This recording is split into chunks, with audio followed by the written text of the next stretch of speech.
Hello दोस्तों, आज हम लोग पढ़ने वाले हैं कि बायोडीजल का और हमारे खाने के तेल का रिलेशन क्या है। इन दोनों के बीच में क्या रिलेशन बनता है और ये कैसे एक दूसरे की प्राइस को इम्पैक्ट कर सकते हैं। तो मेरा नाम है प्रफुल्ल और मैं आपका स्टडी IQ के प्लेटफॉर्म पे स्वागत करता हूँ। तो चलिए हम लोग इस टॉपिक को पढ़ते हैं कि बायोडीजल ये होता क्या है और बायोडीजल से रिलेटेड हमें एग्जाम में कौन से टाइप के क्वेश्चंस आ सकते हैं। जैसे कि दोस्तों आप स्क्रीन पर भी पढ़ सकते हो जो हमें क्वेश्चंस जैसे आते हैं कि हमें सबसे पहले जो एग्जाम के हिसाब से इंपॉर्टेंट पॉइंट है वो ये है कि गवर्नमेंट का ना एक ब्लेंडिंग टारगेट है।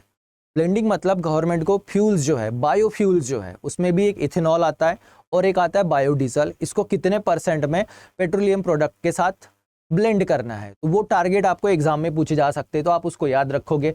इंडियन गवर्नमेंट का जो करंट जो टारगेट है ना दोस्तों, वो है कि हमें 20% इथेनॉल जो है ना 2025-26 तक के पेट्रोल में ब्लेंड करना है। यानी 2025-26 के बाद हम लोग जो भी पेट्रोल यूज़ करेंगे हमारे व्हीकल्स में, उसमें 20% दोस्तों बायोफ्यूल होगा। कौन सा? इथेनॉल। साथ ही में बायोडीजल के लिए भी एक प्रोविजन है। इथेनॉल को देखो दोस्तों हम लोग पेट्रोल में मिक्स करते हैं, अब डीजल में हम लोग कौन सा बायोफ्यूल मिक्स कर सकते हैं, तो उसके लिए है दोस्तों हमारे पास बायोडीजल है। अब बायोडीजल का टारगेट देखिए कितना है, तो बायोडीजल का टारगेट जो है ना दोस्तों वो 5% है 2030 तक के। देखिए इथेनॉल का 20% है 2025 तक के, पर बायोडीजल जो है उसका टारगेट जो है ना दोस्तों वो सिर्फ 5% है 2030 तक के। अब ये भी टारगेट ना अचीव होगा कि नहीं, इस पर भी डाउट रेस किए जा रहे हैं। बहुत कम टारगेट है पर इस पर भी डाउट रेस किए जा रहे हैं। इसके कुछ रीजंस है, उनको हम लोग इस आर्टिकल में डिस्कस करने वाले हैं। ये पूरा आर्टिकल पर ना दोस्तों आपको मेंस पर्सपेक्टिव क्वेश्चंस आ सकते हैं। आप मेंस का आंसर भी ना हमारा जो प्रेजेंटेशन है उसके फ्लो के हिसाब से लिख सकते हो कि पहले इसका इंट्रोडक्शन, रिक्वायरमेंट क्या थी और कैसे इसका सोल्यूशन आता है। अब जैसे यहाँ पे हमें और एक करंट अफेयर की चीज़ है जो इसी टॉपिक से रिलेटेड है दोस्तों, जो एग्जाम के हिसाब से भी इंपॉर्टेंट है, वो ये कि जब इंडिया में G20 की प्रेसिडेंसी थी ना, G20 की प्रेसिडेंसी थी, तब इंडियन गवर्नमेंट ने ग्लोबल बायोफ्यूल अलायंस लॉन्च किया था दोस्तों 9 कंट्रीज के साथ। टोटल 9 कंट्रीज में साथ में मिलकर ग्लोबल बायोफ्यूल अलायंस को लॉन्च किया था। अब इसका फोकस किस पर था? इस अलायंस का फोकस है कि जो बायोफ्यूल्स है उनको कैसे डेवलप करे और उन्हें कैसे फ्यूचर में ज़्यादा से ज़्यादा यूज़ में लाया जा सके, क्योंकि ये रिन्यूएबल है प्लस एक ग्रीन एनर्जी का फॉर्म बनाते हैं करके। ये ग्लोबल बायोफ्यूल जिसमें कौन सी 9 कंट्रीज़ है उस पर भी आपको क्वेश्चन आ सकता है। आप चाहो तो कमेंट में वो 9 कंट्रीज़ के बारे में भी लिख सकते हो। उसी के साथ ये जो कोलैबोरेशन था ये फ्यूचर ऑफ बायोफ्यूल्स पे है, बायोफ्यूल्स को कैसे फ्यूचर के हिसाब से डेवलप करे उसके बारे में है। अब यहाँ पे हम लोग 2 कंट्रीज यहाँ पे लिखी है हमने, ब्राज़ील। अब ब्राज़ील की स्पेशलिटी क्या है दोस्तों, तो करंट अफेयर में जो क्वेश्चन आता है ना तो आप उसको याद रखोगे। ब्राज़ील ना दोस्तों आज की डेट में 27% ना इथेनॉल को ब्लेंड कराता है। 27% इथेनॉल ब्लेंडिंग होती है ब्राज़ील में दोस्तों आज। और ये इथेनॉल कहाँ से प्रोड्यूस करता है, तो ये इथेनॉल प्रोड्यूस करता है शुगर केन से। साथ ही में दोस्तों ब्राज़ील जो है ना ये 14% बायोडीजल बनाता है और उसको ब्लेंड करता है। 14% बायोडीजल है दोस्तों।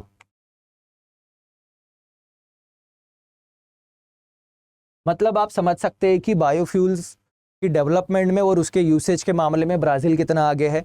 अब ब्राज़ील का और हमारा इंडिया का क्या रिलेशन बनता है उसको भी हम लोग देखेंगे, वही तो हमारे टॉपिक का हमारे लेक्चर का टॉपिक है। अब जैसे दूसरी जो इंपॉर्टेंट कंट्री है दोस्तों वो है इंडोनेशिया। अब इंडोनेशिया किसके लिए फेमस है, तो देखिए दोस्तों हम लोग, आपको पता होगा इडेबल ऑयल हम लोग जितना भी इंपोर्ट करते हैं ना, पाम ऑयल, वो हमें आता है इंडोनेशिया और मलेशिया से। अब इंडोनेशिया का ना दोस्तों बायोडीजल का टारगेट, ठीक है, बायोडीजल का टारगेट जो है ना उसको आपको थोड़ा सा ध्यान में रखना है। ये हमको मेंस पर्सपेक्टिव आंसर में हेल्प करेगा। आज की डेट में ना दोस्तों इंडोनेशिया का टारगेट है 30% बायोडीजल ब्लेंडिंग का, 30%, जिसको फ्यूचर में इंडोनेशिया 40% और 50% करने की भी प्लानिंग कर रहा है।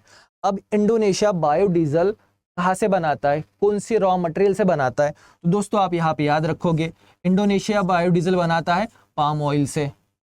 अब इस पाम ऑयल का इंडिया के साथ क्या कनेक्शन है, साथ ही में ब्राज़ील का भी जो बायोडीजल वाला टारगेट है इसका भी इंडिया के साथ क्या कनेक्शन है, वो भी पर्टिकुलरली हमारे ईडेबल ऑयल के साथ क्या कनेक्शन है। तो चलिए दोस्तों उसको समझते हैं। उसको समझने के पहले हमें पहले इंडिया की जो ईडेबल ऑयल की कंडीशन है ना दोस्तों उसको समझना होगा। तो देखिए आज की डेट में इंडिया में जितना भी ईडेबल ऑयल यूज होता है ना उसका सिर्फ 42% दोस्तों, सिर्फ 42% इंडिया में डोमेस्टिकली प्रोड्यूस होता है।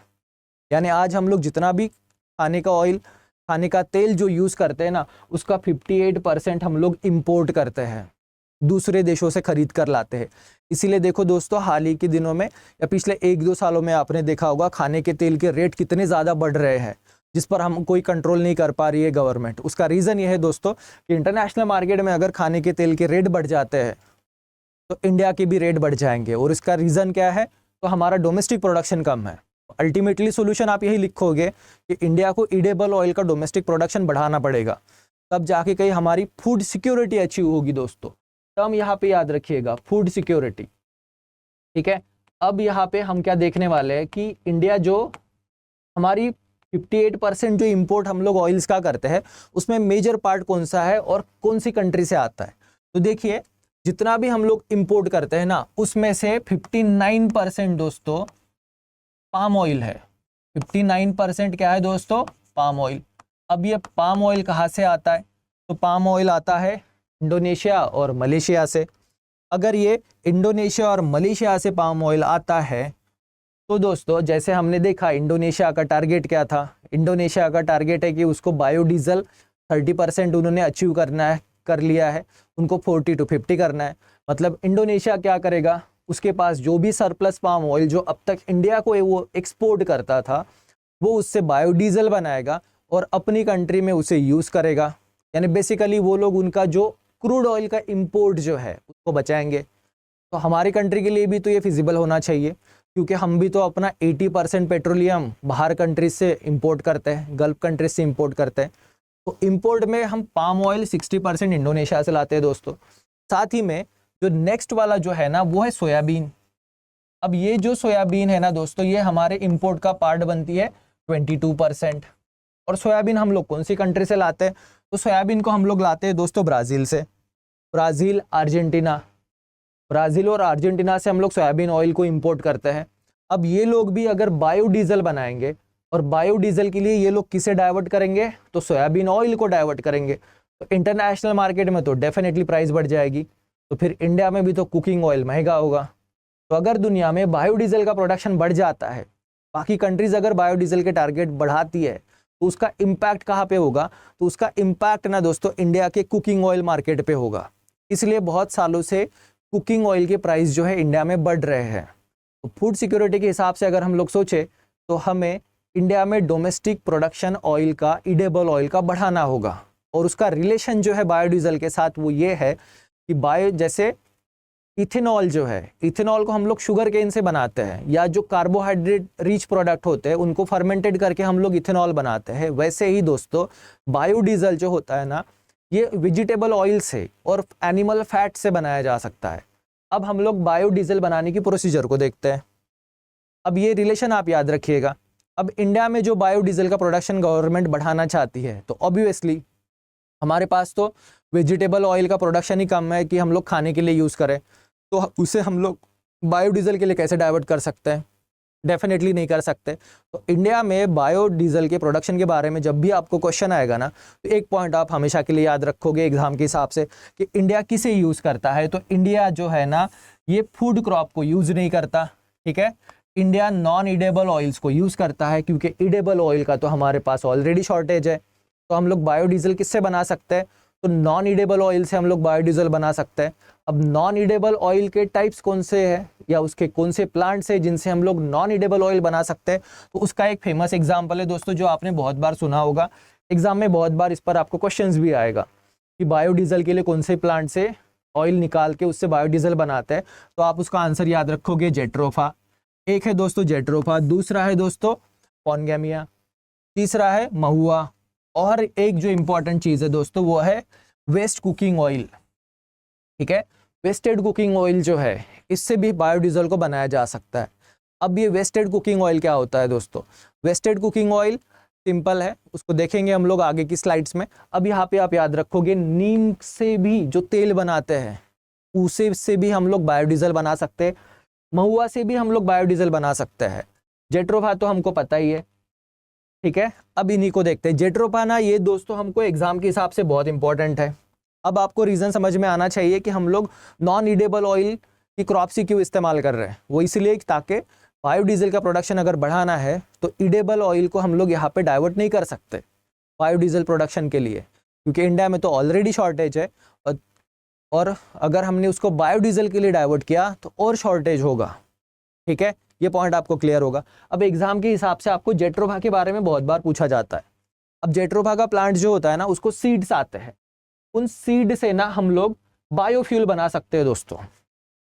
जेट्रोफा के सीड से बायोफ्यूल बनाते हैं। अब बायोडीजल बनाते हैं। अब बायोडीजल बनाने के लिए हमें क्या चाहिए होता है? ऑयल। तो जेट्रोफा का ऑयल जो है ना, वो टिपिकली यूज किया जाता है। इसके अलावा ये जो प्लांट है जेट्रोफा का, ये बहुत बेनिफिशियल है। ये हमें फीवर, इन्फेक्शन और जो गैस्ट्रो इंटेस्टिनल जो इश्यूज होते हैं उनमें भी ये बहुत सारी हेल्प आउट करते हैं। इनके मेडिसिनल यूसेज भी है और साथ ही इनके एंटीबायोटिक एग्जाम्पल्स भी है, यूसेज भी है। तो ये प्लांट बहुत यूजफुल है। अब जो क्वेश्चन जो था हमारा वेस्टेड कुकिंग ऑयल, तो देखिए दोस्तों, हम लोग जैसे समोसे खाते हैं तो हमने देखा है कि वो कढ़ाई में उसको बार बार तलते रहता है। अब एक ही ऑयल में कितनी बार चीज़ों को तलना चाहिए? तो FSSAI के स्टैंडर्ड के हिसाब से 2 से 3 बार आप उस ऑयल को यूज़ कर सकते हो। ठीक है, 2 से 3 बार आप उस ऑयल को यूज़ कर सकते हो। उसके बाद आप उस ऑयल को यूज़ नहीं करना चाहिए। तो जनरली क्या होता है, ये जो ऑयल है उसे फेंक दिया जाता था, जिससे सॉइल पोल्यूशन भी होती थी और ये वेस्ट जाता है। पर हम लोग इसी ऑयल से बायोडीजल भी बना सकते हैं दोस्तों। अब बायोडीजल बनाने के लिए गवर्नमेंट ने एक स्कीम लॉन्च की है, जिसमें पेट्रोलियम कंपनियां जो है ना, इस यूज्ड ऑयल को खरीदती है। तो आप खाना बना लो, जो भी खाना तेल जो बचा है उसे आप क्या करोगे, आप उसे वापस इन पेट्रोलियम कंपनियों को बेचोगे। ये आपसे सस्ते में खरीदती है और एक प्रोसेस के थ्रू यहाँ से बायोडीजल बनाया जाता है। अब वो जो प्रोसेस है जिससे बायोडीजल बनाया जाता है, उस प्रोसेस का नाम क्या है दोस्तों, जो एग्जाम में आपको पूछा जा सकता है? तो उस प्रोसेस का नाम है दोस्तों ट्रांसस्टेरिफिकेशन।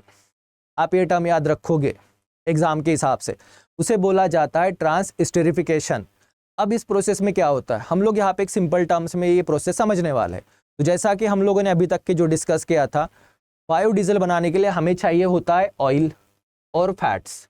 ठीक है, ऑयल और फैट्स को लेते हैं ये लोग, साथ ही में ये लोग मिथेनॉल और एक कैटालिस्ट, इन तीनों को क्लब करके एक जगह पे पुटअप करके उसको हीटअप करते हैं, एक कंटेनर में पुटअप करते हैं और हीटअप करते हैं। सिंपल प्रोसेस है दोस्तों ट्रांसस्टेरिफिकेशन की। आप ऑयल लोगे, इडेबल ऑयल, फैट्स लोगे और उसमें आप मिथेनॉल को और कैटालिस्ट, जनरली अल्कोहल को प्लेस किया जाता है। तो यहाँ पे एक पर्टिकुलर टाइप का अल्कोहल यूज किया जाता है, उसे हम लोग बोलते हैं मिथेनॉल, और एक कैटालिस्ट आता है, और उस कैटालिस्ट को आप एक टैंक में पुटअप करोगे और उन्हें हीटअप करोगे। तो उससे क्या होता है, उससे हमें 2 आउटपुट मिलते हैं दोस्तों। आप याद रखोगे ट्रांसस्टेरिफिकेशन प्रोसेस के 2 आउटपुट कौन से हैं? तो पहला वाला जो इसका आउटपुट जो आता है ना दोस्तों, वो होता है बायोडीजल। पहला आउटपुट है दोस्तों बायोडीजल। अब बायोडीजल के अलावा क्या आता है दोस्तों, तो ग्लिसरीन। ओके, आप इसको याद रखोगे। दूसरा आउटपुट जो आता है ना दोस्तों, वो है ग्लिसरीन। ठीक है, ग्लिसरीन ये दूसरा आउटपुट आता है। पहला आउटपुट आता है दोस्तों बायोडीजल, और दूसरा जिसे बाय प्रोडक्ट, एग्जाम में आपको पूछा जा सकता है कि बायोडीजल बनाने की प्रोसेस का बाय प्रोडक्ट क्या है, तो आप उसको याद रखोगे ग्लिसरीन। इतनी सिंपल ये प्रोसेस होती है। इस प्रोसेस से हम लोग बायोडीजल बना सकते हैं। अब बायोडीजल प्रोसेस बनाने के पीछे के जो चैलेंजेस है वो कौन से हैं? तो सबसे पहला जो चैलेंज है, जो जिसके वजह से हम लोग बायोडीजल का प्रोडक्शन बढ़ा नहीं सकते, वो है फीड स्टॉक क्वालिटी। अब फीड स्टॉक जैसे हमने देखा दोस्तों कि हम लोग नॉन इडेबल ऑयल को ही यूज़ कर रहे हैं, तो उसमें उसकी जो क्वालिटी है वो कम होती है। मान लो कि अगर हमारे पास सरप्लस इडेबल ऑयल का प्रोडक्शन अगर होता, हम लोग सरप्लस इडेबल ऑयल बना पाते, जैसे कि इंडोनेशिया बना पाता है, तो हम लोग उससे बेटर क्वालिटी का बायोडीजल बना सकते थे। तो फ्यूचरिस्टिक एप्लीकेशन में आप ये लिखोगे कि इंडिया ने जो उसका इडेबल ऑयल का जो प्रॉब्लम है उसको सॉल्व करने के लिए हमारा डोमेस्टिक इडेबल ऑयल का प्रोडक्शन इतना बढ़ाना चाहिए कि हमारी कुकिंग फूड की डिमांड भी सेटिस्फाई हो जाए और हम लोग सरप्लस ऑयल प्रोड्यूस करें, जिससे हम लोग बायोडीजल बना सके, ताकि हमारा जो पेट्रोलियम इंपोर्ट का बिल है उसे हम लोग कम कर सके। ये पहला पॉइंट आप लिखोगे इसके सॉल्यूशन में, डिस्क्रिप्टिव में। दूसरा जो इसमें इशू है दोस्तों, वो है प्यूरिफिकेशन का। जैसे हम लोगों ने अभी बोला कि ग्लिसरीन बाय प्रोडक्ट आता है, और जो बायोडीजल आता है ना, तो उसमें वाटर कंटेंट होते हैं और कुछ फैट्स होते हैं जो बाद में जाके एक इशू कर सकते हैं।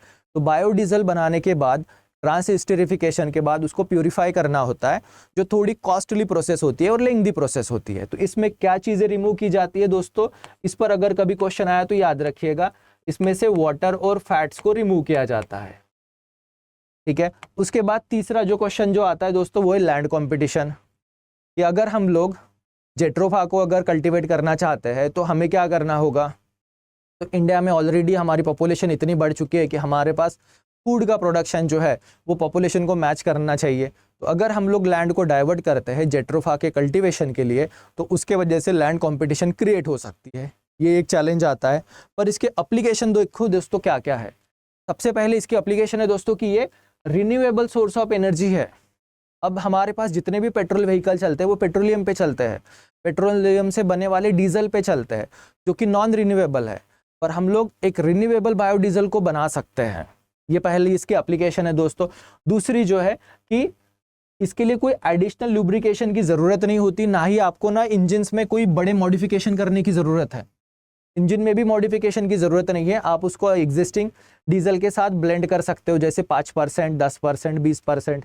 जैसे कि हमने अभी एग्जाम्पल देखा इंडोनेशिया का, वो लोग 30% ब्लेंड कर रहे हैं, जबकि ब्राज़ील तो 14% ब्लेंड कर रहा है। तो डीजल में भी मेजर चेंजेस नहीं होंगे। इससे ये होगा कि हमारे कंट्री का जो पेट्रोलियम इंपोर्ट का बिल जो है वो कम हो जाएगा। साथ ही में दोस्तों अगर ये फ्यूल बर्न करते हैं ना तो ये ना लेस CO2 इमिशन करता है, इसको भी आप याद रखोगे कि CO2 इमिशन भी ये रिड्यूस हो जाता है। इसलिए देखो इंडिया में भी हम लोग इथेनॉल को भी ब्लेंड कर रहे हैं, तो उसके दो ऑब्जेक्ट है, एक तो पेट्रोलियम का बिल भी कम हो जाएगा प्लस लेस इमिशन होगा, तो हमारा क्लाइमेट चेंज इशू या जो कार्बन फुटप्रिंट रिड्यूस कराने का जो टारगेट है वो भी अचीव हो जाएगा, और ये उसके सारे बेनिफिट्स आते हैं दोस्तों। अब हम लोग देख रहे हैं एग्जाम में किस टाइप के क्वेश्चंस आ सकते हैं। सिंपल वाला सा क्वेश्चन है, which of the following feed stocks is primarily used for biodiesel production, किसको यूज किया जाता है, जेट्रोफा। उसके अलावा what is the by product, क्या होता है इसका बाय प्रोडक्ट है दोस्तों, जैसे हम लोगों ने डिस्कस किया था अभी, ग्लिसरॉल है। और ये कुछ क्वेश्चंस है मेंस के पर्सपेक्टिव जिन पर आपको क्वेश्चन आ सकता है, तो आप इन सारे क्वेश्चंस का आंसर ना हमारे पूरे प्रेजेंटेशन में से देख के डिस्क्रिप्टिव पैटर्न में लिख सकते हो, और आप इसको कमेंट में पोस्ट भी कर सकते हो फोटो के फॉर्म में। एक क्वेश्चन हम लोग पढ़ लेते हैं, एक क्वेश्चन आप एज अ असाइनमेंट रखोगे।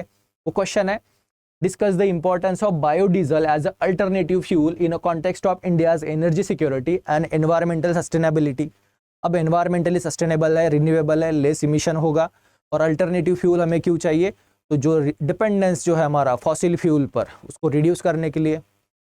दोस्तों आई होप कि ये जो दो क्वेश्चंस है इनके आंसर आप अपने हिसाब से लिख सको, आपको इस प्रेजेंटेशन में इन सबके आंसर्स मिल जाएंगे।